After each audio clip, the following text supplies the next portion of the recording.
Nagkakatotoo halos lahat ng mga kumakalat sa Twitter na rumored lipatan dahil 3 muli sa 4 na rumored new Titans ay kumpirmado na. 3 bagong Titans ng Chocomucho confirmed, Dina Mars tandem at Rondina Mendrez bobomba na. 4th recruit ng Chocomucho pa-mysterious pa.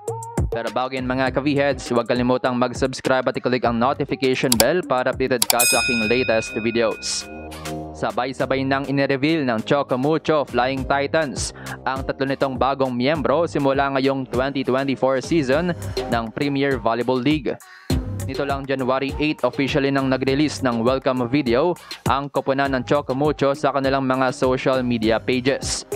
Sa naturang video, 3 pasabog na recruits ang agad na inireveal ng Chocomucho kasama ang former PLDT high-speed hitter na si Mayan Mendrez, former Signal HD spiker na si Bia General at former F2 Logistics cargo mover na si Mars Alba.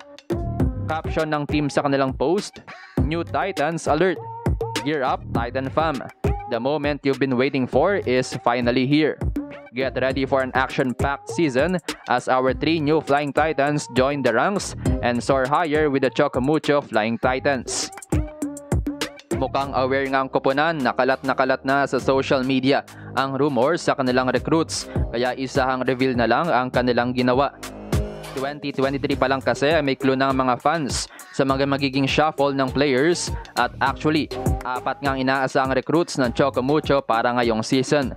Sa ngayon, mysterious pa itong pang-4 na player na ito pero ayon sa mga chismis ay posibleng isa kina Honey Royce Tobino o Jolina de la Cruz ang posibleng recruit ni Coach Dante Alinsunurin. Anyway, pinaka-biggest recruit nga dito ay si Mars Alba dahil pinag-aagawan nga siya matapos graduate sa Lasal. Actually, isa nga si Coach Dante sa nagka-interest na kunin ito sa Chocomucho noong 2023 pero pinili muna ni Alba na sumama sa F2 Logistics sa kanyang PVL rookie season.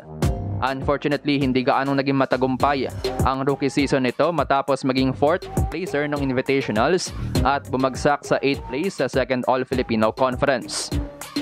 Nakakapagtaka naman na hindi sila nagsabay ni Jolina de la Cruz na pumasok ng Chocomucho. Matagal na nga kasi silang teammates mula Lasal hanggang F2. Pero anyway, magandang addition si Mars Alba para sa Chocomucho dahil pareho sila ni Dina Wong na sobrang versatile.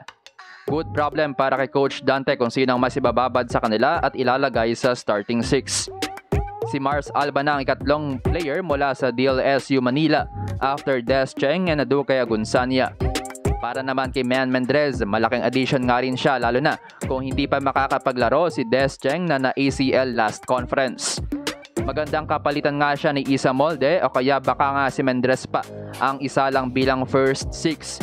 Makakasama niya si CC Rondina.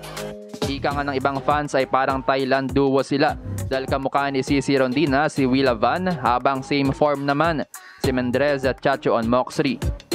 Habang big catch din mula sa Signal si Bia General dahil siya nga ang pinaka nag-shine last conference para sa Signal. Siya nga ang number 8 best digger ng torneo last conference. Silang tatlo ni Mayan Mendrez at Mars Alba ang papalit sa 3 goodbyes ng Chocomucho this 2024 season. Matatandaan na nagpaalam na sa koponan sina Caitlin Viray, Denden Lazaro Revilla at team captain Bea De Leon.